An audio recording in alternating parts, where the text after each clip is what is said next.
And then the challenge becomes, okay, I know who I am. Now, how do I stay true to that while living in a world that, as you say, is constantly trying to pull me away from that? Don't you know that the music should be solemn? This is Theo Rossi. This is Theory. I sit alone in my four-cornered room staring at candles. Today on Theory, I get to sit down with my favorite author of the moment, a book that I just can't stop recommending to people called Civilized to Death.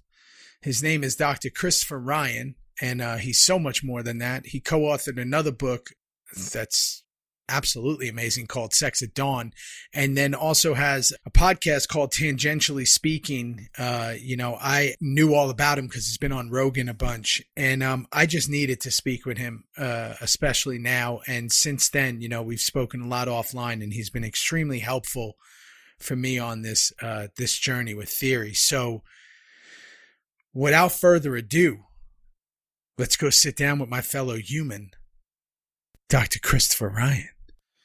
All right, we're back for this is multiple times, but here we are. I'm getting to know you pretty well, man. Yeah, we are. Between the You're phone my new calls. best friend. I'm going to be borrowing money from you pretty soon. Watch out. Oh man, I between this and listening to the book and the Audible, and I go back and I listen to other chapters, and I feel like you're in my life all the time. It's an incredible thing. But aren't you? You're heading out somewhere soon, aren't you? What are you doing? You're going on the road? Yeah, I'm going on the road in my van, Scarlett Johansson. She and I tend to spend the summers together. Last summer, I was 5 months in the van last summer, and which is why I gave up my apartment. After that, I came back. I was like, I just paid, whatever it was, 10 grand in rent for no reason, just to like have a place to leave the clothes I never wear. That's basically what my apartment was. So I got rid of my apartment in Topanga and spend the summers in the van, and then winters like in the tropics somewhere. Take that saved rent money and fly to Indonesia and hang out in Bali or something. That's the plan. Sounds like the perfect. It sounds like the perfect life in every way. Tell me, so in the van, is there a destination, or it's just like you're just going? Well, this would be the 4th year I've done it. And each year I've sort of done the similar loop, which is just like the most beautiful places I know, right? So I've started in LA, go up the coast, visit friends in the Bay Area, and then up to Portland, and then go into like Eastern Oregon and Washington. Last year we went up through Vancouver. Then up around Banff, Lake Louise, up in the Canadian Rockies, then roll down into Montana around Glacier. We have some friends in Glacier who live on a river and have all these rafts and stand-up paddle boards, and we float down the Flathead River with them. I mean, basically what's happened is, each year people sort of follow me because on social media and Instagram, they see where I'm posting from. And I get all these emails like, hey, man, I see you're in Montana. If you want to crash in my driveway, take a shower, do some laundry, whatever, it'd be great to hang out and have a beer. So I try to, hit those people up, and then we've become friends. So then each year I sort of go back to the same people and reconnect and, watch their kids grow up. And it's fantastic. So these folks, the Ruts, they're called, in Montana, I've gone there every year. We'll go there again this year. And there's some hot springs in Idaho I love. Just go hang there. So it's great. I mean, the van's independent. It's got solar panels, lithium battery bank, freezer, fridge, music, nice, comfortable bed. It's wonderful. So I don't miss anything. It's so amazing too, because the thing you touch on there is the most important part is community, right? You're talking about community, and this is something that's just happened to me recently that's been coming for a little while. I was just talking about this with a friend yesterday about these moments of, I'm going to use a word that I think is strange, but like rebirths, like or change. And I feel like I've had a couple of significant ones in my life. And almost like if you took your life like a pizza pie, like you take these slices of when it's become. And in the last 2 months, I finally just established that it just had another one. And what it was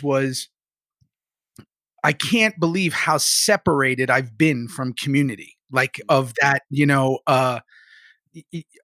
cul-de-sac thought mindset of like, being around everyone. And I can't believe how much my mind got corrupted by this pursuit of something that I've been sold my whole life, this false bill of goods of like massive success, money, at all costs and at the sacrifice of community and relationships. And now in these last 2 months, I almost feel like I'm starting to exercise all this stuff in every single way. I feel like I almost feel like a prisoner to certain things, to my old mindset. And not to be completely confusing, it's like there was a moment recently, very recently, I went to a friend's house out here in Austin.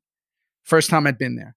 He lives on 75 acres and he's got another like 300 next to him that he's looking at and another 125 on the other side. And there's no homes. There's like Airstreams and manufactured little glamping tents and little manufactured stuff. And there's a bunch of people living on it that he has kind of working for him and working with him. It's super community driven. Everybody's helping each other out down off the Colorado River kind of stuff. And I went there and I went, this is incredible. And it's happening at the exact same time in my life where I've been home now with my little kids, with my wife. We've not spent any money, but it's been the best time of my life. Just like building little forts in the house and playing in the backyard and, doing all these little things. And I said, I've been sold this false bill of goods my whole life. And especially in the career that I'm in, that you need this, this, and this to be happy. And so what you're doing and these people that you've met along the journey and that you now have this reoccurring relationship with and this thing you have, I'm kind of seeing that that's what this is all about. And I'm on that path back to that. So I admire that so much because a lot of that you talk about in your book, which I've been, just so you know, I tell every single person now, because a lot of people ask like, oh, what's the books behind you? And what book do you recommend? And meanwhile, they don't know that I've read like 4 of these. I literally now at this point in my life, I say, my favorite book is Civilized to Death. I think it's the best book in essential reading. That community part, how important is that to you? And do you do that? Is that now that you're doing this every year, is that part of your existence? Has it always been? Well, yeah, there's always been a tension, right? Because when I was a kid, my family moved a lot. And so that was a formative experience that I had. I went to 3 different high schools and, I don't know how many elementary schools. And so I sort of, I lost community a lot growing up. And I developed a sort of, I don't know if it's like sort of a fatalistic feeling about it. Like people come into your life and they leave your life and just kind of flows through like a river or something. And then in my 20s and 30s, I just backpacked all over the world. That was my thing, just travel as much as I could. So I met a lot of people, and this was before the internet, right? This is before it was easy to keep in touch and check up on them on Facebook or whatever. You couldn't do that. And, we weren't writing a lot of letters to each other and, didn't even know where these people were going to be. They didn't know where I was. Yeah, I've sort of lost a lot of friends over the years, and as I've gotten older, I've come to appreciate how important that is, like what you're going through. And when I was doing the research for Civilized to Death, one of the things that I came across was research showing that the single most relevant predictor of life satisfaction and longevity is whether someone feels that they're part of a community of loving, supportive people, right? So I'm not religious, but I understand why people go to church. Like you have a community, they take care of each other. Somebody's sick, you raise money, you pay their hospital bills, whatever. That kind of thing, which in my research I've located in hunter-gatherers, and I see it being essential part of human existence. it sort of comes up in different areas. I think, you did this TV show about a motorcycle gang. Why do people join gangs? Community, right? I mean, that's what it is. You were all together. We take care of each other. I got your back. You got my back. I mean, this is everywhere in human existence. So and go ahead. and to take it a step further, the clubs, the motorcycle clubs, were formed originally in the Bay Area from guys who came home from military, Right. who wanted a sense of community and were missing that from the military, and from this really extraneous situation. So then form clubs so they can still have that brotherhood or family atmosphere in another way. Exactly. And you've probably read Sebastian Junger's book, Mm-hmm. Tribe. Fantastic book. It's very much about this, and specifically about what you're saying. These guys in the military form this. I remember an interview he did, I think it was with Bill Maher, but I'm not sure. But anyway, the interviewer said to him, why do these guys in Afghanistan, like, they don't know anything about geopolitics, right? Like, they don't give a shit about who, the oil pipeline or China trade routes or whatever this war is about. They don't know. They don't care. Nobody really knows. Why do they, why are they willing to suffer so much? Why are they willing to be on this hilltop, defending this hilltop against all these guys shooting at them all the time? And Junger said, they do it for love. That's all that motivates them. Love for the guys they're with. Right. That's right. And like, it's such a tragic thought to me, because it makes me think of like sometimes in old war documentaries, you'll see like the Nazis, and they have these dogs, that are like snarling. And it's like, those dogs don't know what's going on. They don't know they're on the wrong side of this. You know what I mean? They're just trying to be good dogs. And I feel, not to insult anybody, but I feel like that's, we have this impulse to defend each other and take care of each other. And that can so easily be co-opted to manipulate us into doing really nasty things, really horrible things. Yeah, and you're going into something now that is really exactly kind of what I've been feeling. And again, when you make everything faceless like it is now with social media, and like, and truth has become irrelevant, right? Because what used to happen, and a friend of mine just said it, is you used to be able to, speak truth to power. But now when truth becomes irrelevant, the only thing that rules is power, right? Mm-hmm. So truth is irrelevant. And it has become irrelevant more recently. So power is ruling, which is what we're seeing, right, in society, and which is what you kind of touch on in different points in the book. Yeah. What I think is so interesting is I've been to, Iraq, Kuwait. I've been to Balad Air Force Base. I have a lot of vets on. I'm friends with, my neighbor who's attached is a spec ops guy. Like, these are guys that I'm around all the time. And the one thing they always say is, I don't care about politics. I care about the person next to me. Right. Now, if you break that down to like the way I grew up in New York City, like it was my crew, my group, that we watched each other's back, and right, wrong, or indifferent, we did whatever we had to do to other people. Like if we got in a fight, but then we'd come back and be like, why'd you do that? That was dumb. We talk about it amongst each other, because it was like this kind of tribal mentality with us, right?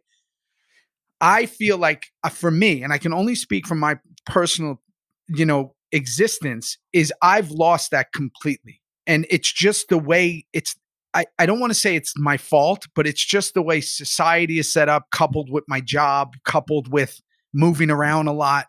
I have a lot of acquaintances. I just have, I have a lack of trust of people. I don't know what people want. I don't, I've tried to do things, and go in certain ways that I was like, I'm just going to do it on my own. I'm just going to do it on my own. I don't, and you couple all that stuff together with having a family, and you start to lose this campfire mentality. Let's all sit around.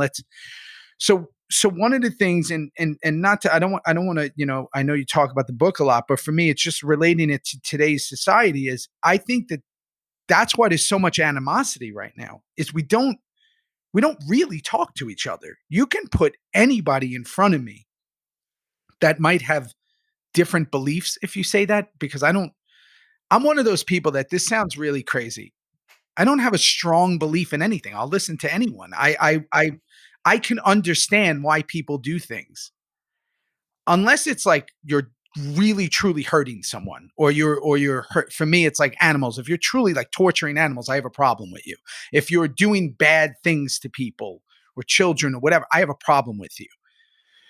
But if you have a different belief system than me, cool, that's a great conversation. Let's find out why.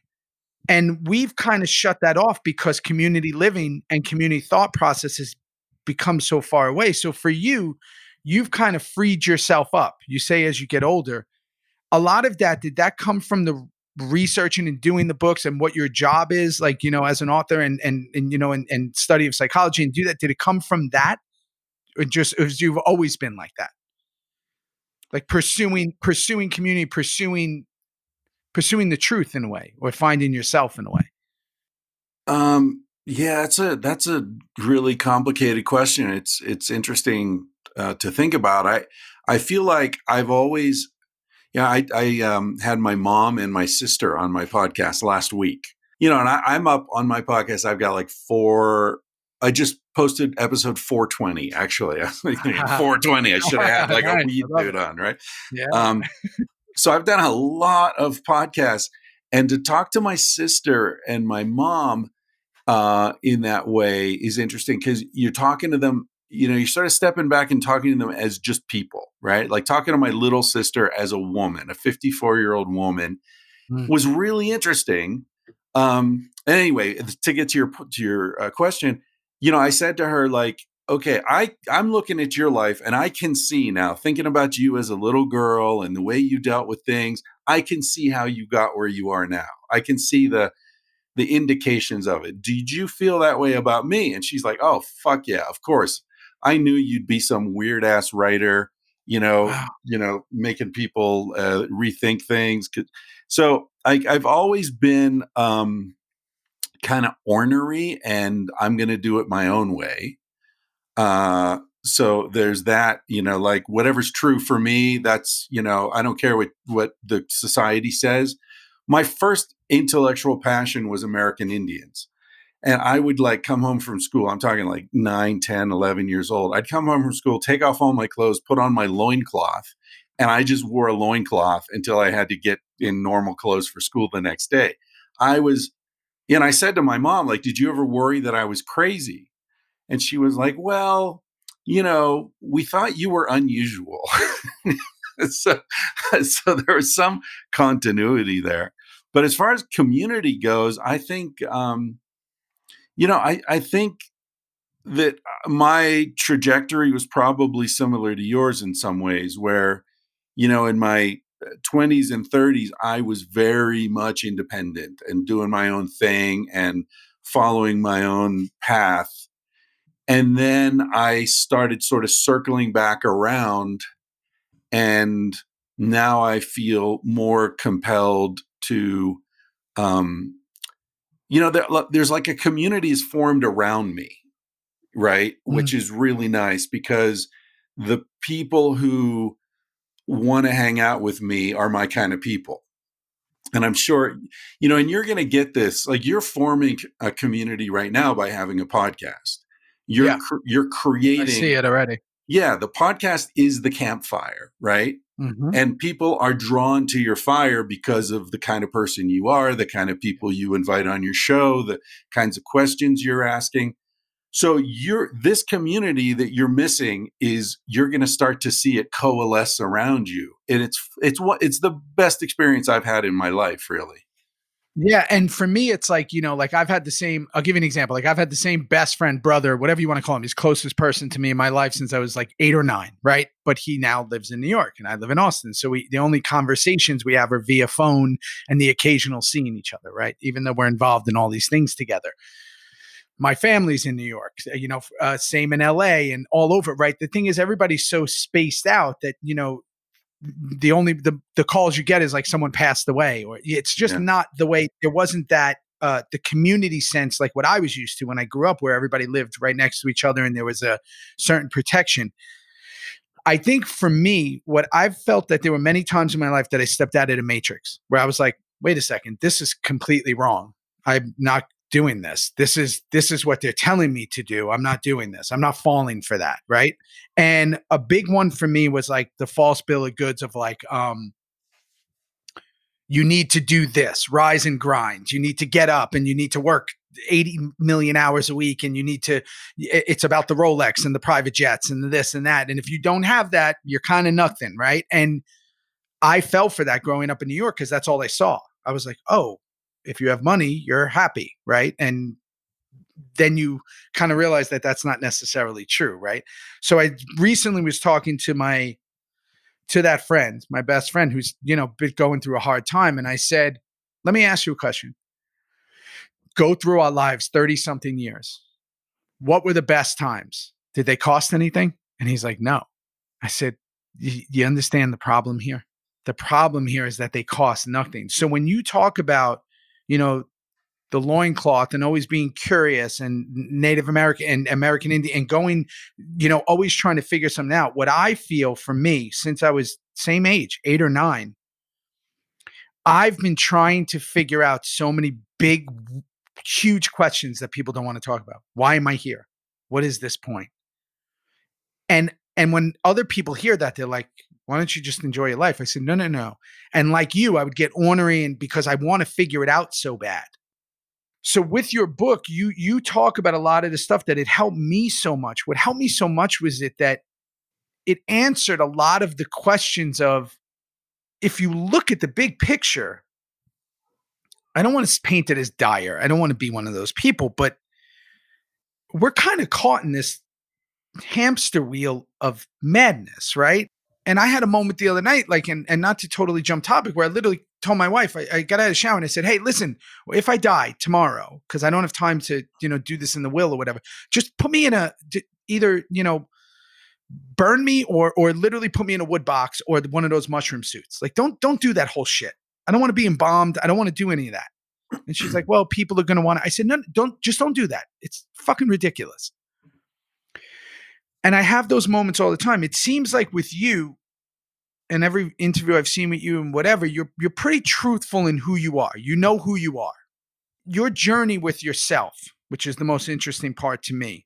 How do you feel with you and where you are now at this point in your journey? Like what are some of the things that because you're really honest with yourself, or so it seems.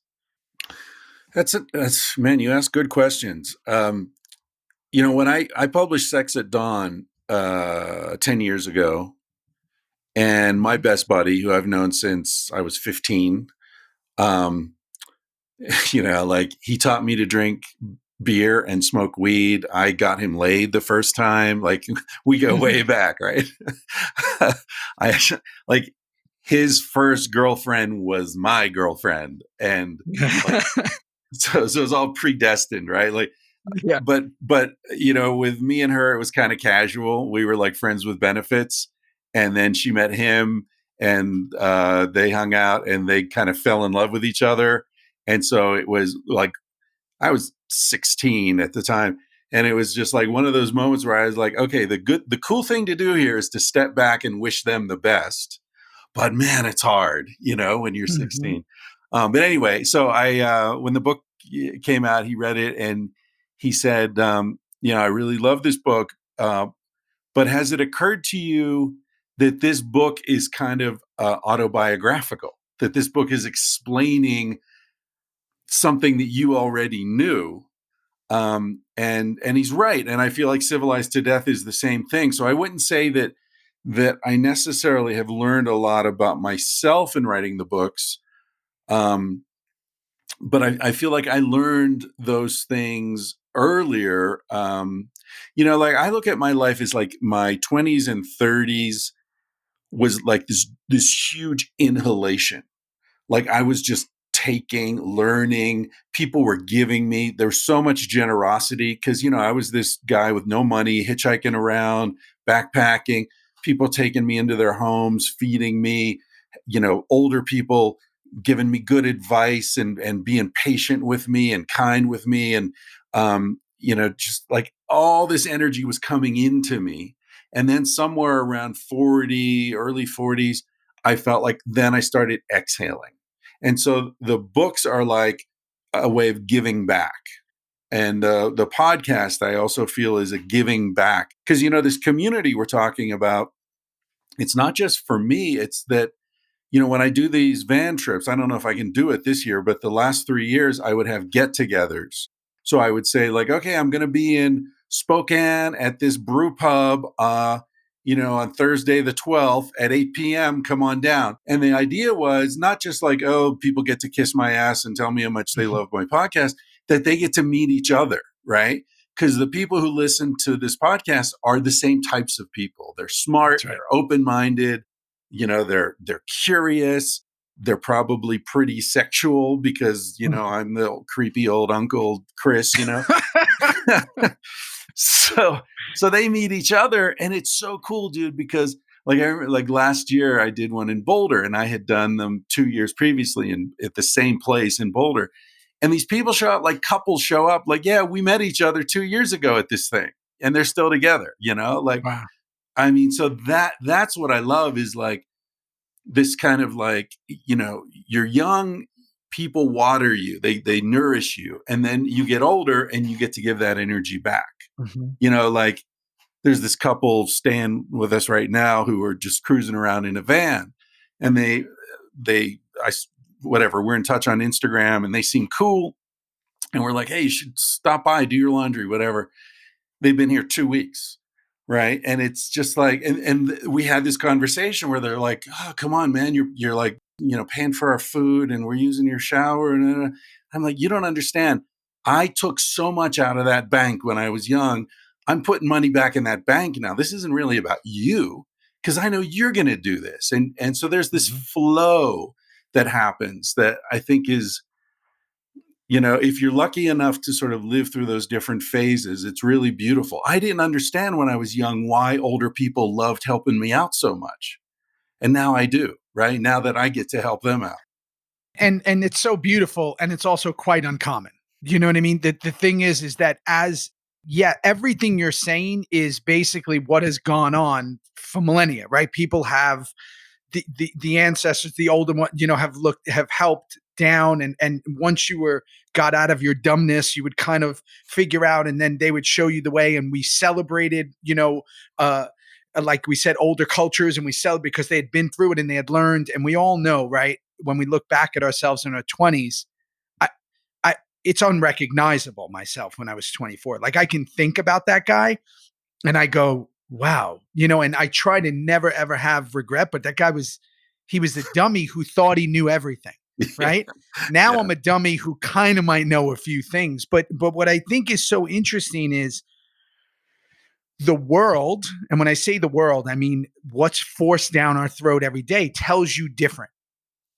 Don't help people. Don't do this. Don't do that. Even though there's, oh no, what are you talking about? We're raising money for this person and we're doing this. No, a lot of that is at the glorification of the person who's doing it. Right. They want to let people know they just donated to the Red Cross. They want to let people know that they did this.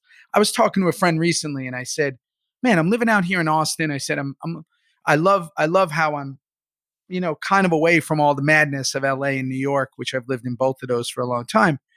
I'd love to help out a lot of these young actors because it's very overwhelming in the beginning. There's no one helping you. It's such a selfish business. And a friend of mine who's also an actor, big actor, he goes, don't give it away for free. And I go, what does that mean? And I was like, I just want to talk to people once a week in a town, in a hall down here in Austin and just help them if they have questions. I'll put something down. And he goes, but you're giving it away for free. Make money off it. I said, but I think you missed the whole point of why I said I wanted to do it. I want because I've been doing this 20 years and I want to pass it down. But what I realized in that moment is his mindset is exactly like most people's mindset, which is, how do you monetize this? The podcast thing is the greatest thing. People go, I want to do a podcast. I don't want to make all this money. I go, how about you do a podcast and actually make it good and have an interesting fucking podcast and then worry about that down the road? Yeah. But the thing that you're saying and what you're doing is you're basically, whatever we hear, pay it forward, giving it back, doing whatever, taking from your experience. Are you constantly and I guess I'm asking this more for me selfishly because are you always doing self-inventory? Are you always trying to figure out you and yourself? Or are you kind of at that point where you're like, hey man, I'm good. I'm kind of know who I am. I'm comfortable with who I am. And now I'm in the giving back phase and just living my life, or are you constantly trying to see your meaning, basically? I think in my life, the sort of early phase of my life, or the first half of my life, let's say, was trying to figure out who I was, right? Who I am. And then the challenge becomes, okay, I know who I am. Now, how do I stay true to that while living in a world that, as you say, is constantly trying to pull me away from that, right? So I've been lucky because I've designed my life in such a way that I have very few needs, right? I don't need a lot of money, so I don't need to compromise in order to get money. I read, when I was in college, I read a quote from Henry David Thoreau that really stuck in my mind, which was, "A man's wealth is best measured by the things he can do without." I've always, like, wow. And so, that's around the time I hitchhiked to Alaska and, worked on a fishing boat and um, got really into this travel and adventure and all that. And I realized what you were saying earlier, that the deep, really meaningful experiences in life aren't expensive. You don't need to. And then I moved to New York after 2 years in Alaska. I moved to New York because there was this woman there that I was into, and I thought, I'll just get a job in a restaurant or whatever, and I'll have this adventure of living in a big city, right? This is like 1984 or 5. New Great York time in was New York. interesting. Yeah. Yeah. It was Crazy. a little edgy.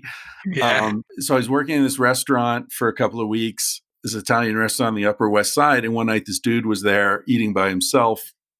And he was reading a novel that I really love called The Unbearable Lightness of Being.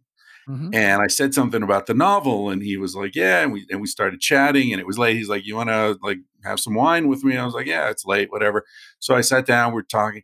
Anyway, it's a long story, and I've told the story on my podcast if anyone wants to hear it in detail. But basically, this dude ended up offering me a job as his personal assistant.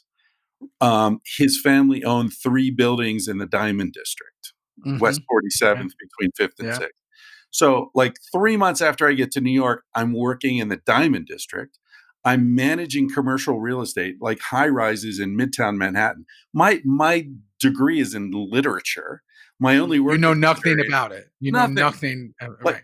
like I went from gutting salmon to managing high rises in Midtown Manhattan. I'm like negotiating leases with Orthodox Jews and Russian immigrants, and I'm like dealing with the mafia, and I've like it was just this crazy experience.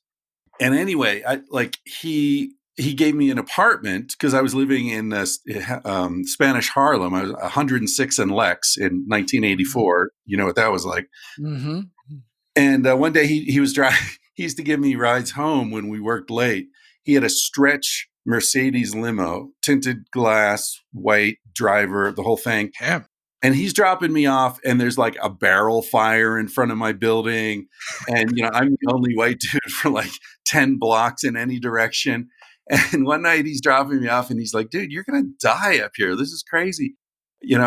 And so he gave me an apartment, a penthouse in one of these buildings that was off the books. So literally 6 months after arriving in New York, knowing no one except this Puerto Rican chick that I was into who lived in the South Bronx, I'm living rent free on Fifth Avenue and 47th Street in a In a penthouse, penthouse. right? And then he's like paying me all this money. And I was just doing this as an adventure. I didn't care about money.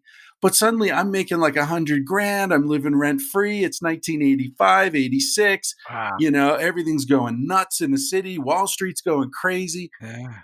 Um, yeah. So it was an interesting experience. And You could have shifted at that moment. You could oh, have dude, shifted it, into that suit and tie, chase money, like literally could have shifted into that in a second. You were right there. You were on the edge of the board. I was so well positioned, and he said to me, because he was like, his whole thing was like, "You do this, you run the business because I want to do this other shit." He wanted to do entrepreneurial things, start new businesses and all that.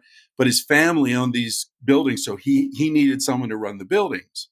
Mm-hmm. And he's just like, I'll teach you how to do it. It's easy, So, and then I was totally independent. So it was pretty crazy. And we had this conversation because my whole thing was like, I'm going to go have adventures. I'm going to backpack around the world. I'm going to go see India. I'm going to do all this shit. And suddenly I'm wearing a 3-piece suit and, pulling down 6 figures. And like, people who know me are like, dude, you just stepped in it. This is incredible. But I wasn't happy. No, you feel like you're playing dress up. You were playing dress up in a character that wasn't you. It's not my life. Yeah. This is someone else's life. Yeah. And so we had this dinner, and he and I were pretty close. And I remember we had this dinner, and I said to him, like, man, I'm just feeling like this isn't the right fit for me. I'm really grateful and everything. And he said, look, man, when you're 30, you'll have a net worth of $1 million.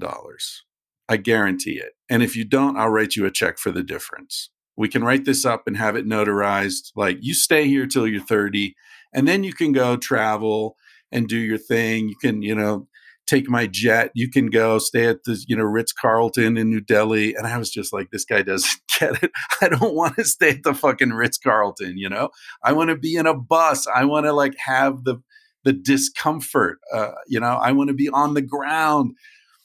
And anyway, it's a long story, but I ended up quitting that job and got a one-way ticket from New York to New Delhi. And but you're one of maybe 1 million people who would quit that job. And I say that not in celebration of you doing that. It's just, again, the way where the billboards tell us different. The books tell us different. The stories tell us different. And I think that what I've been trying to get through to a lot of people, and it's hard because sometimes when you speak from a position, people are like, yeah, what fuck do you know? You don't know anything. You can't say anything. And it's like, if I have this, and this, I'll be happy. And I get that. But what I encourage, like you said, is the experiences of life, like you said, going to New Delhi and, I don't want to wear this suit. It's not who I am. I feel false in this. I think a lot of people feel false their entire lives, and then that eats away at them. And then that's what makes them angry. And that's what leads to potential drug problems and alcoholism and anger and all these other things, because they're living a life that they're not supposed to live. I'm a big believer in the life that we're being told to live right now is not the life we're supposed to be living. Yeah. That I'm not saying that should stop people. I had to tell my wife this the other day. It's not should stop your pursuit of greatness or success and all that. I'm not saying that. But at what price are you going after all this? So in this moment where, and again, now you and I have known each other a couple of months, it seems the world is changing every 14 seconds. Yeah. This has put people in a very reflective time, right? A lot of people, hopefully. Yeah. Made a lot of people more scared. I know, people taking different antidepressants through the roof. I know that the number of obviously suicides, drug overdose, people having a very hard time. The divorce, I'm hearing divorce is just literally skyrocketed, right? People don't even know who their spouse is. They're in a house with them and they're like, who is this person? This seems to be a moment, and this is why sometimes I think we're in the Truman Show or whatever. This seems to be a moment that if someone wrote about it in a book, if you wrote a book about this, they'd go, what? No, impossible. The whole world would not just stop and listen and pay attention to governments they don't even trust and just go, oh, I'm sure I'll do whatever you say. You say in your book that we could be already in the downslide. Every civilization has fallen, not just great civilizations. Every civilization has fallen.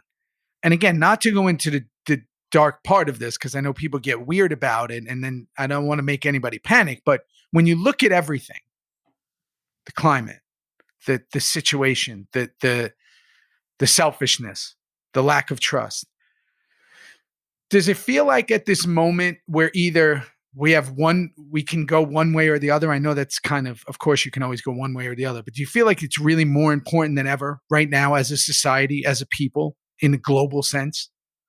Yeah. Yeah. There's a quote I love from the playwright Arthur Miller, who was married to Marilyn Monroe for a while. And He said an era And can be. his daughter's married to Daniel Day-Lewis, I think. Oh, really? I think so, yeah. I didn't know that. Interesting. Mhm. One of my favorite actors, man.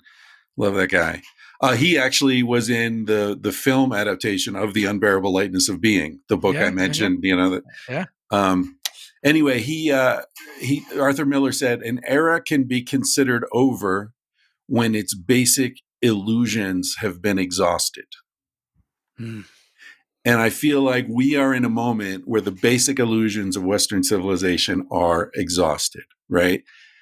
Just look at in the last 20 years, the Catholic Church went from being untouchable to a den of child molesters, right? Politics went from being, okay, sometimes corrupt, but basically it works.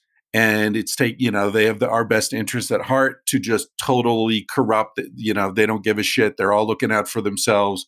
Dysfunctional. Wall Street, conservative place to put your money. It'll grow to like, oh, they're just ripping off old ladies and, emptying retirement accounts. Like all these sort of central institutions, even sports, right? Like, oh, it's all cheating scandals and doping scandals. And like, what is real? What is real? Like it's all bullshit. And I understand like the anti-vaxxers and the flat earthers and, all that kind of stuff, I think is a reaction to the fact that there is no one to trust anymore. There's no one. It's just all bullshit everywhere you look. And so, that's the bad news. The good news is that when civilization collapses, because of the institutions lose credibility, is basically what happens, right? That doesn't mean that people's lives always get worse. What it means is that the people at the top are getting screwed because the whole house of cards falls down. But the normal people, their lives can actually get much better. Because they're in Civilized to Death, one of my favorite parts is the part about disaster sociology, where the guy studied, lots of people studied how people behave in disasters. And what they found is that people who survived the disaster, the earthquake, the war, the floods, the tsunamis, whatever it was, they remember those years as the best times of their lives, because that's when they felt most embedded and engaged with people. They knew their neighbors. You talk to people. What got me to move back to New York. Yeah, you and I discussed it. I left LA because I was in New York when Sandy hit it. It decimated where I grew up. Yeah. And what I saw in the 2 weeks I was there, it was so intoxicating. Like I've done plenty of drugs and I've drank. I like that drug at that moment of the intoxication of community, of literally everybody bringing generators and emptying out water and going to help people and bringing people clothes. I said, I need to be here. I was missing this. Yeah. I bought a house sight unseen just to get back there, and it weared off after about 2 months. It went away. Right. And so that intoxication of after this decimation from this event was unbelievable. I've never seen anything like it. And again, same thing with family and friends that went through 9/11 and again, Here we are again, right? In something that people are sort of coming together. This is a little different because you can't get in group settings. Yeah. Well, and it goes back to what we were saying about Sebastian Junger and Tribe and the hunter-gatherers. Like that's how we're designed to live, right? Taking care of each other. That's and it's not like, your buddy who's like, you got to monetize it. What the point he's missing is if you monetize it, then you don't get the juice from it. And the juice is what keeps you alive, right? You only get the juice if you're actually doing it because you want to help somebody. And help. Right. The big secret is helping somebody feels fucking great. If you're depressed, you can take all the pills you want. You can work out. You can, whatever the fuck you do, it doesn't. What you need to do is help somebody. That'll relieve your depression. That'll give you a sense of meaning, which is really what we're missing. So the good news is, yes, I think we're in a unique moment. I think we are witnessing the collapse of the United States or of the American empire for sure. We're watching it happen, as you said, like by the hour. American credibility has just fucking fallen off the cliff in the last few years. And we're seeing it in other aspects of life as well, as I mentioned, in economics and education and all this. But what that does is it creates an opening, because the power structure fails, and then it creates an opening where you can do what the fuck you want, because nobody's going to stop you anymore. So what I'm seeing is a lot of young people are saying, okay, the American dream, I'm not going to get that. That's not going to happen. I'm not going to make more money than my parents. I'm not going to have job security. I'm not probably even going to have like healthcare security in this country, because the politics are so corrupt. So what am I going to do? I'm going to band together with my friends, with people I trust. We're going to buy some land out in the country, because also everybody's working from home now. So companies are learning like, oh shit, we can still get our products out. We don't need to rent this office building in downtown San Francisco. Everyone can work on their own.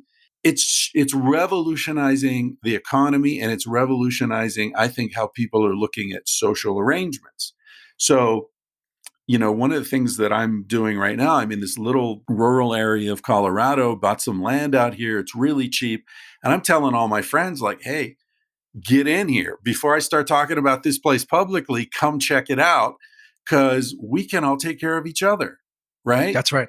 Some of us have kids. Some of us don't. You know what? You trust us. We've known each other a long time. Leave your kids with us. Go take a vacation together. Go out to dinner with your wife. You haven't been alone with her in 6 months, you want to go travel to Mexico? Well, yeah, leave your dogs. We'll take care of your dogs, and we'll take care of your house. And so this kind of community where people can take care of each other is much, much cheaper than everybody living alone in these fractured little isolated pods. It's much better for kids. It's better for parents. Good friends of ours just bought the land across the street from where I bought. They raise chickens. So we got chickens, we got eggs. What's happening right now in the United States, meat supply is, super expensive. Very, it's getting more and more rare, because the slaughterhouses are shutting down because they're really dangerous for the workers. People are infected, et cetera. Well, where I am right now, there's a yak farm down the road. Just go down there and buy your yak meat from the yak farm, localized, grow your own food, buy meat from local farmers. You know where it's coming from. I think that's the wave of the future. That's what we're entering into now. It's healthier, it's cheaper, and it's more meaningful. But every single thing you're saying is basically going back to a part of our history. Exactly. Right? We've been there before. We've done this. That's right? why it feels so good, because that's where we came from. That's exactly it. This is in us. We know this. And then it just got silly. It got so silly that you have people taking pictures in front of rented Maseratis saying that it's theirs, and literally thinking that's cool, and talking to money on a phone, and pretending it's a phone. And it seems so stupid. And the things you're saying, because I've been a part of them, I've been a part of both worlds. This is the craziest thing. I've seen both worlds, right? We talk about hypocrisy and like the illusion, there's no bigger illusion than Hollywood, right? It's literally the whole thing's an illusion, meaning that you go on a late night talk show and they tell you the questions before you go there. The whole thing's an absolute illusion. And that's why when people like write me about the podcast, they're like, hey, you got to have this person on, you got to have this person. I go, listen, there's a big difference between someone who's a good actor and a good person to talk to. And then there's also a big difference between someone who's a good person to talk to and might be a good actor. I'm not saying all people who are great at conversation are great at acting, but I can tell you there's a lot of great actors that you would rather talk to a piece of cardboard. They have nothing going on because their whole life is manufactured.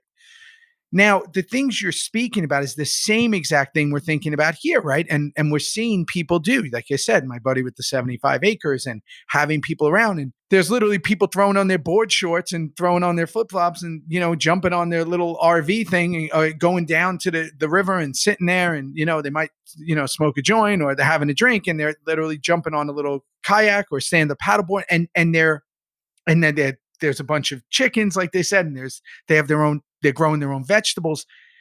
And at the same time, there's a massive community of everybody having their responsibilities. Now, I'm not foolish enough to know that every single person in the world isn't going to go, I want that. Most people don't. Most people want that penthouse that you had. Most people want the suit the $1 million in the bank by the certain age, and they think that that's the thing. And that's fine. You need those to have the other. Nobody believes anything anymore. What do people say? Put on one news source, put on the other, and it's two totally different things. We hear things about organic food. Oh, it wasn't really organic. It's not this, or this was a lie and that was a lie. And this, right. This water and this water's corrupted in this area and the city did this. And so none of us have any belief in anything anymore. Basically, with that comes a really good moment for innovation. Like you're saying, the innovation of self, right? To really go, I'm questioning what I want. That can go one of two ways, right? It can go where it opens a power people go step up for power, correct? Right? Where people can kind of step in that maybe isn't the best person to have power. Or it can go the other way, which is what you said. People all living next to each other in Colorado and having this thing and taking care of each other. What seems more likely because factory farming and all the stuff you're talking about was terrible when it started. It's even more terrible now. What seems more likely of a course that's coming up, let's say in our lifetime? What seems like the more likely course if you had to guess? Well, I think, as you say, both, right? They're both going to happen. People are going to keep chasing that penthouse, and factory farming is going to continue. Oil is going to continue, but at the same time, wind farms are getting more and more efficient and more profitable. And solar, this town I'm in is totally powered by solar, right? And as people lose respect for the institutions, I think they are also starting to question things like, will that penthouse really make me happy? Is that even really accessible? If I work my ass off, can I ever really get rich? And once people start to see like, no, that's all bullshit. As you said, we're on this hamster wheel and this is all just designed to keep me running. And I'm not getting anywhere, And honestly, one of the things, and this is very self-serving in a way, but one of the things that makes me most helpful is podcasts. Mm-hmm. Because, I think you and I might have mentioned this when you were on my podcast, but like there's nothing between us and the audience. There's nothing between, right. We're just talking. We're saying whatever the fuck we want. We're using whatever words we want. Mm-hmm. It's just a couple of guys talking. And if someone wants to listen, push a few buttons and it's out there. Anyone can listen. I think that's amazing, right? I mean, Rogan just signed a $100 million deal with Spotify. It's fucking insane. So there's a market for this shit, right? Like, yeah, it's incredible. And but think about the bigger picture of why. Like, take the money value off it. Why is that so appealing? It's so appealing because at the core level, it's the truth. And what I mean is like, I know there's podcasts with like the Real Housewives. There's these sports podcasts. There's these, the history ones, hardcore history. There's all these different podcasts. You can find something for anything and it's someone's truth, right? They're seemingly, and I'm not saying that there aren't ones with agendas. There are, news ones and all that. But if you really go down and siphon through everything, you can find ones that you're like, oh, this is this person's opinion. The people in the institutions that I'm finding are they saying what they want? Or are they being told to say that? Right. Is that, that celebrity, are they doing that for attention? Are they doing that to sell something? Are they doing that for more followers? There's an agenda in there. You and I, what I've seen and, what I love about you and what I love about this whole experiment of all this is there is no agenda. I'm just talking. I'm saying like, for example, with you, I love your book. I love Civilized to Death because I think it's extremely important. I think it's, it almost reads as like a manual to our current situation. And also I think that a lot of people don't know anything about history. They don't know anything about, of mankind or what we are or what we're capable of. So then we get to sit on here and actually have a conversation. If people want to listen to it, great. If they don't, great. And I think the truth, Rogan's deal, all the stuff of all these podcasts is people will always search for that truth. especially as we talked about earlier in the show, is as it becomes less and less, power becomes, the power structures start pushing through and they decimate everything in itself. I was reading an article yesterday that said, don't be happy that retail's going out of business. That's actually really bad because it keeps setting up these next structures of things that we see that are even more powerful and more egregious. Like they're just, really in control. Yeah. More centralized. Yeah. Yeah, more centralized, less option. It's just, and again, it's more like we're in control of what, I think it's why everybody kind of is, a lot of people who are in the know freak out about a vaccine if it's possible. If one comes fast, they're like, well, what does that mean? Or this constant surveillance of whatever. I kind of laugh at people and say we're being surveilled if they wanted to every single second anyway. If you have a phone or you're on a computer or you have an Apple Watch, they know everything anyway, right? Whoever they is. Yeah, your Alexa is listening to everything you say, man. Everything. And I just think that what I'm curious about is in our lifetime, we've seen a lot of things go down, right? I think it was in Sapiens where they were saying that the woman who was born in 1900 in Germany in 100 years, what she was seeing in regime changes in that 100 years. If she and technology, technology and life and everything, right? Yeah. We've seen some pretty amazing things in ours. This is right up there, right? What's going on now? This kind of winds of change that's occurring. For you, you're out there and you're kind of at the forefront of not just your opinion and your research and your books and your example that you set as the person you are.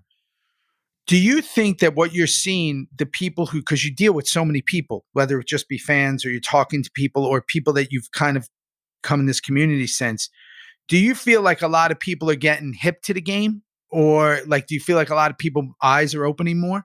Hell yeah. Hell yeah. I mean, most of the people my life is sort of like, there aren't a lot of people my age actually in my life. There are people older than me and younger than me. And I see a commonality between them. The people who are older than me were people who were hippies in the 60s. And now they're in their 70s and 80s.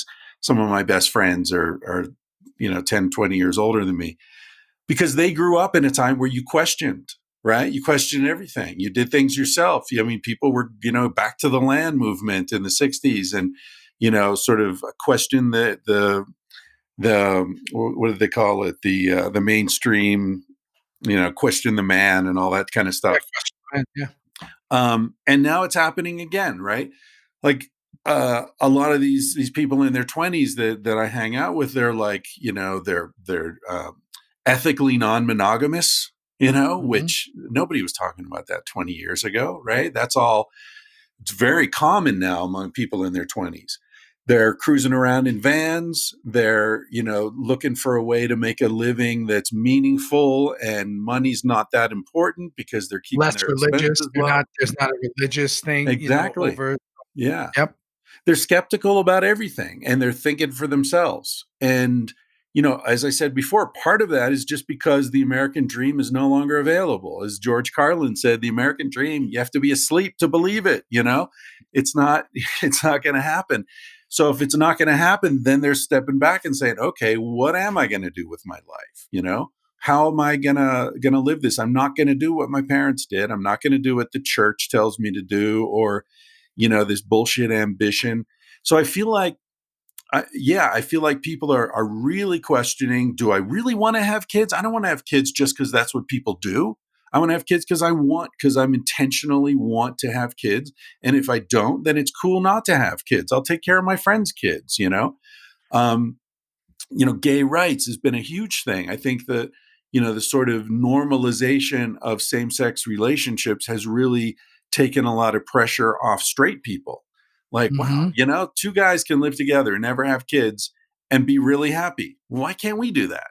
We could do that too. So I think people are they see more options because they're questioning, it's almost like, you can order off the menu or you can tell the waiter exactly what you'd like, right? And you're pressured to order off the menu, but people are learning like, wow, I could just tell the waiter what I want and I'll get that, There's this great, there's this tribe in the Amazon called the Pinaha. And they're one of my favorite examples. I wrote about them in the book. Yeah. So there's a book. I mean, if you want to read more about them, there's this book, Don't Sleep, There Are Snakes. Is so good. It's by the linguist. That's the one with the anthropologist was following them around, and there's a violence to them, and at the same time, there's is that the one in Paraguay? Is that the one with the super violent? Not Pinaha. What was the one you spoke about? That's the Yanomami. Yeah. That they were basically hitting old women over the head and doing.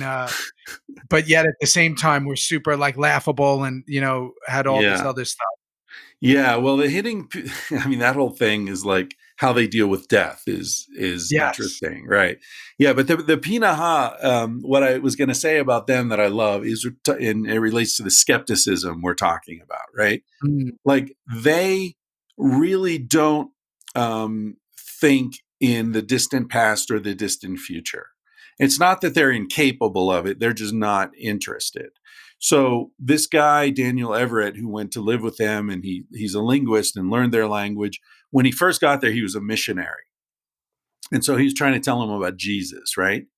And he, in his book, Don't Sleep, There Are Snakes, great book, he recounts the story where he's talking to them about Jesus. And he's, hanging out with a couple dudes, and the dudes say, so Daniel, did you know this guy, Jesus? And Daniel says, no, he lived a long time ago. And like, Did your father know him? No. Did your grandfather know him? Oh, no, this is before my grandfather's time. Daniel, stop talking to us about Jesus. We don't care, right? Just like, you're nice, you can hang around, stop talking to us about this. And he realized like, if you don't have a direct connection to something, they're not interested. If you didn't know this person, don't talk about it. I don't care. So and very interesting, like they don't even have like directional words. There's no east, west. It's toward the river, away from the river. They have no color words. There's no red, blue. It's the color of this tree, at nighttime. It's the color of this snake. So everything is associated with something concrete and real. They're not into abstractions. Really? Can you imagine, most people talk about things, and not most people for a living give opinions about things that they have never experienced. No idea. Exactly. Have never it's hilarious.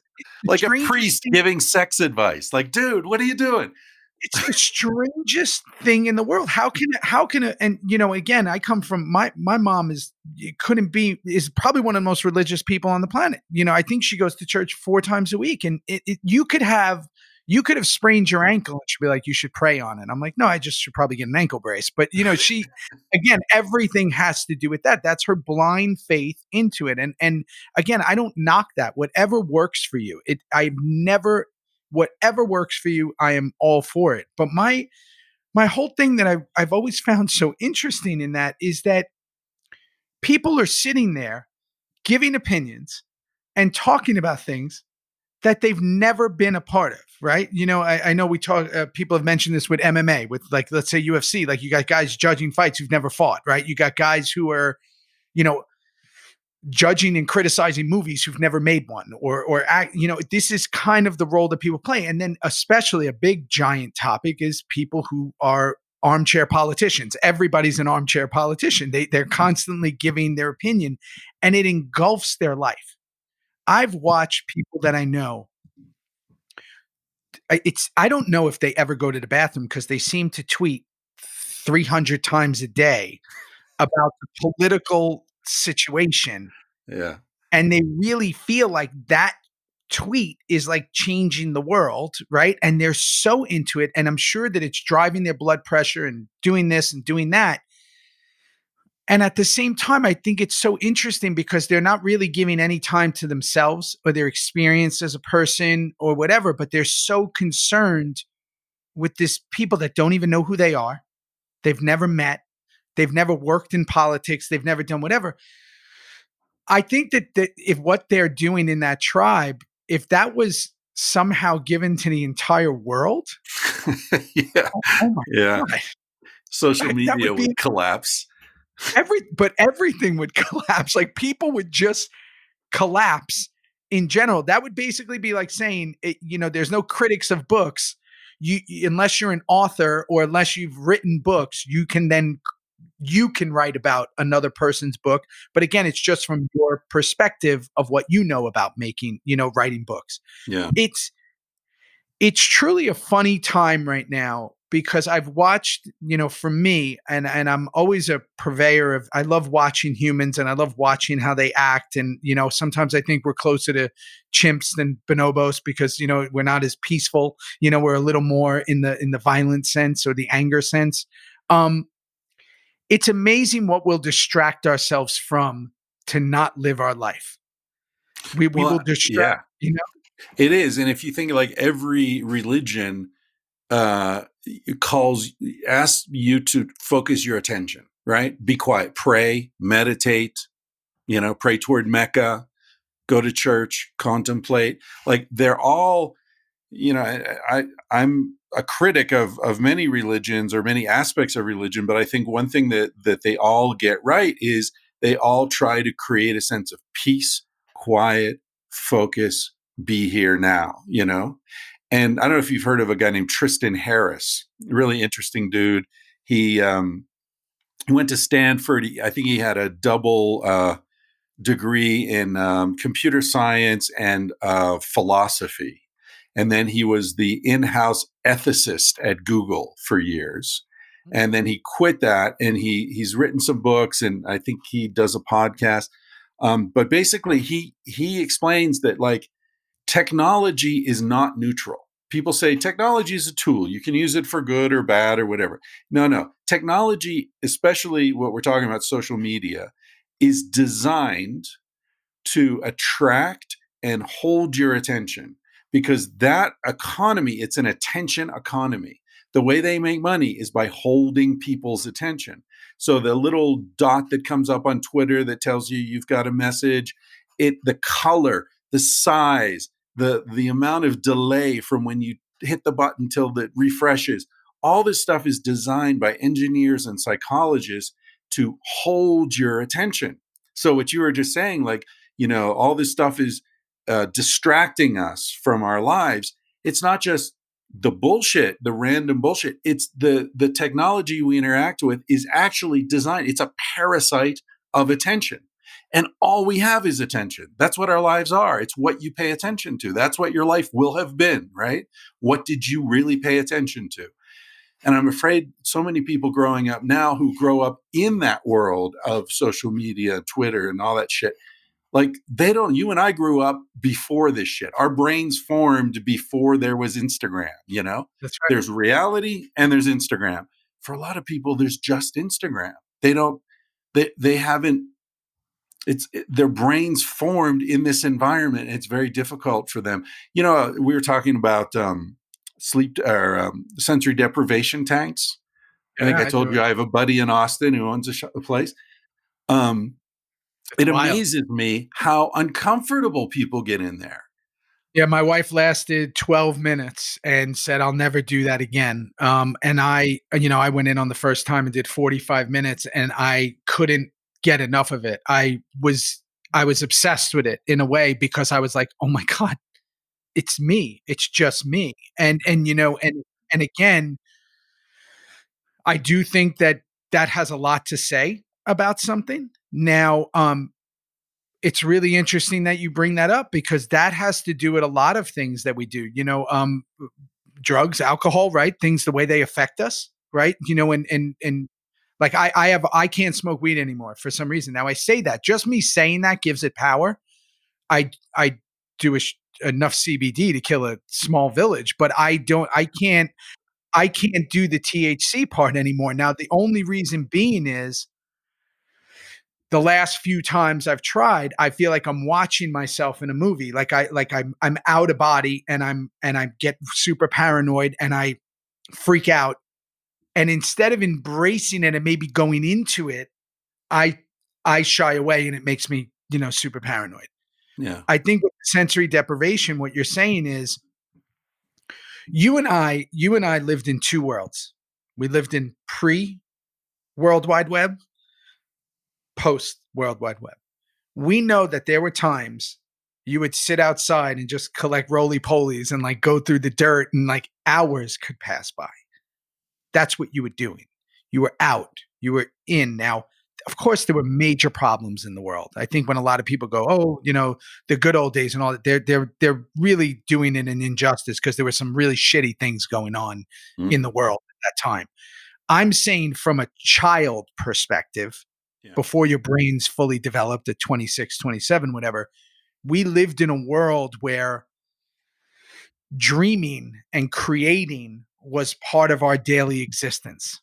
Yeah. Now the world is being created for you.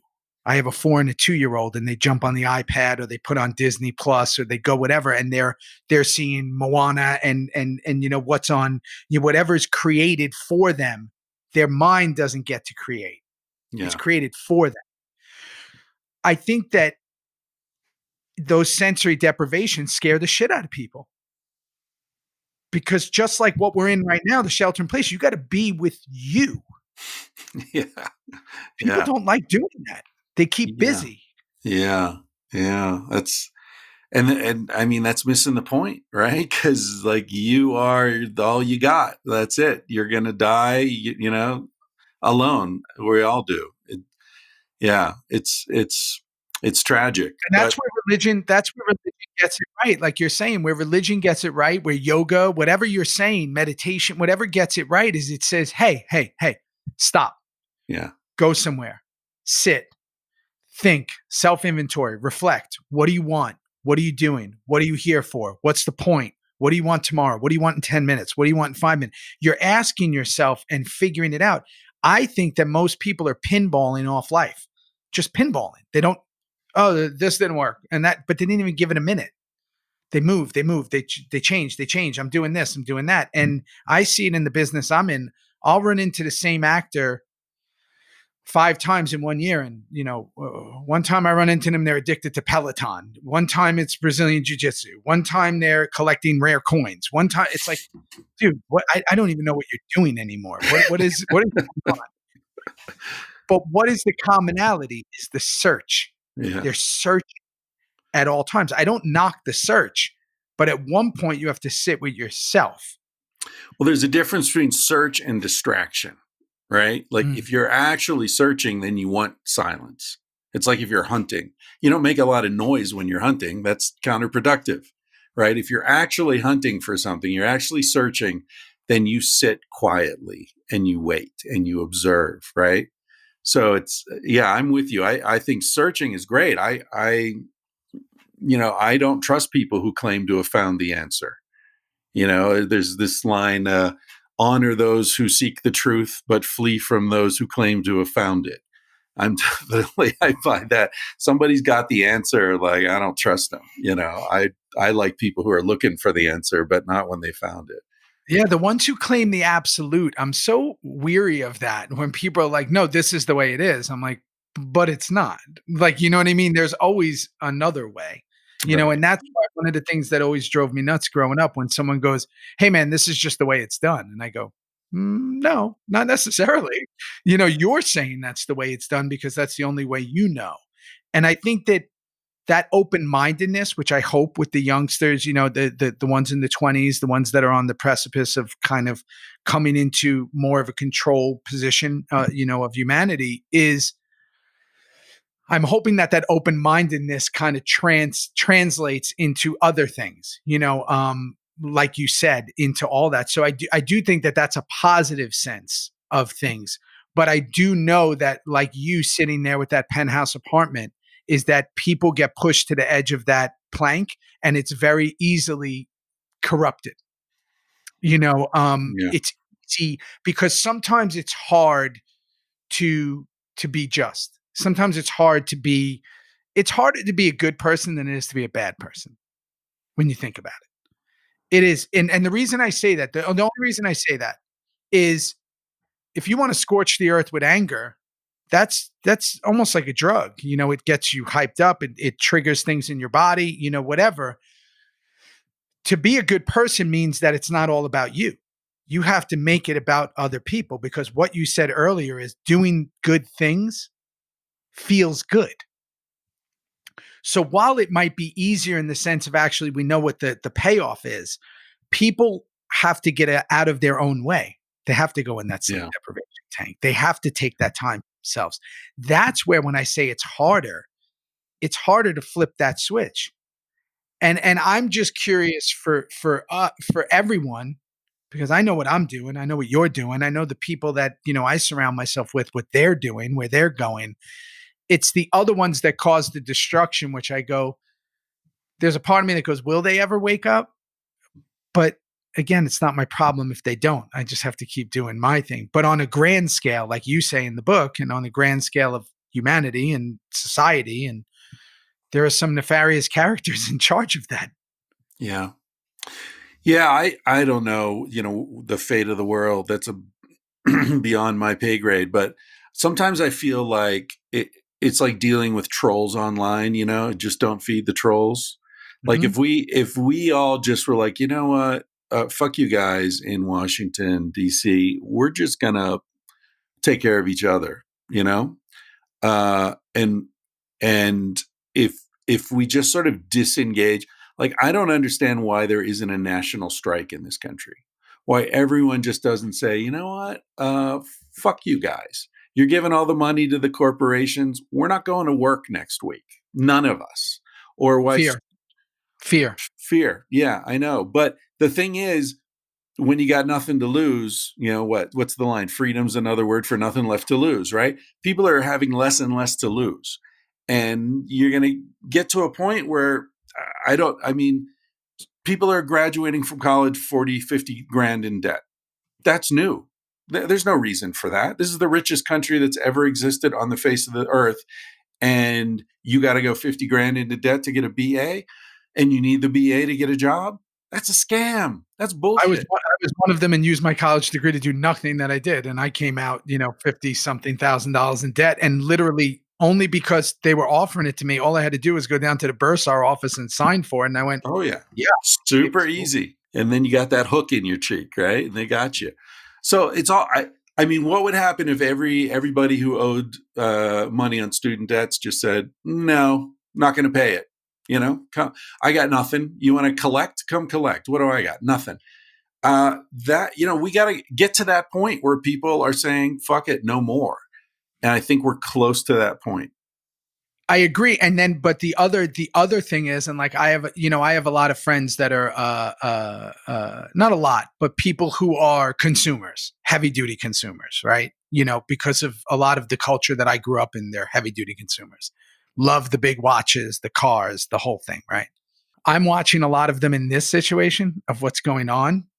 And it is like watching two semis, constantly crash into each other, because they are, the 6 cars and the expensive watches and all that stuff. And this, the $30,000 millionaires, who don't have money saved, are now trapped. The things they own begin to own them, and they're freaking out, right? So what you said when we started this thing is you've put yourself where you don't need very much. That's true freedom. True freedom is that if something happens, I'm going to be okay, right? I got my van, dude. You got your van, dude. I just said it. You got your van. Like, it's like, hey, man, I'm good, right? That's my retirement plan. That's right. If I got my Airstream, I can throw my dogs in it. I'm good. Like, it's okay. You can't touch me. And then with that freedom comes the ability to make more change, right? But when you're trapped, when you're literally trapped, because I've been there, when you're trapped, you kind of start to spaz out and you start to make really bad decisions of things. And I think that we, again, going back to society, likes to trap people. School loans is a perfect example. A lot of religions like to trap people, right? Don't do this, do that, don't do this, don't do that. Even if you feel that way. I'm one of those guys. I grew up Catholic. I have massive Catholic guilt for everything. And it could just be a feeling that I have. And it's like, oh, don't think that. That's not good. You shouldn't think that. You're taught not to think that. And again, these are things that are set up to trap us. social media is a perfect one. If you don't have this many followers, if you don't look like this, if you don't, these are all traps that are set by corporations, like you said, by the man, if you want to say. I think the goal here, and one of the things, and again, back to why I'm absolutely obsessed with your book, is you have to avoid the traps. Some of them are bear traps, some of them are little mouse traps, but you have to avoid them. And the only way to do that is to be aware of them because they're all there. Yeah. Right. So listen, I don't want to take up your entire day. I know you got the van thing coming up, and I listen, if you come through Austin, just know that I'm here. And thank you, man. I got you back. I'm just such a huge fan. I'm such a huge fan of, I can't wait anything that you do, from, I'm still the idiot that can't say tangentially, and I'm going to say it. You just said it.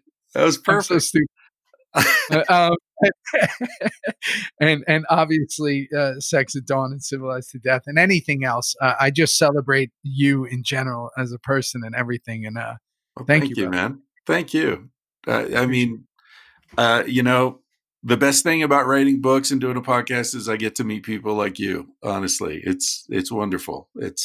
And that, when you said that earlier, like people want to do a podcast and like monetize it right away. There's so many ways, there's so many forms of wealth that aren't about money. And, meeting who you want to meeting people who are super busy and have a lot of friends and they don't need, but they make time for you because you got a podcast or you wrote a book or you're on a TV show they've seen you on screen, that it can enrich your life so much. It's so great. And it's not about the money, it's the content. You said it. What this does for your life, just in the research of like, hey, I'm going to have this person on. Let me look at their stuff, or let me read this book, or let me it just enriches you as a human. And I thank you for that, man. You were literally the person before I was doing this that I looked at, and, I looked at a lot of different things, but you were one that just, again, I appreciate you tremendously.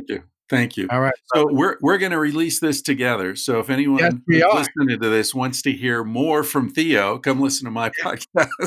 We're going to do both together, and I love doing that. And that same week, you're just going to be seeing blasts from all different sides, and they're both completely different. That's the craziest part.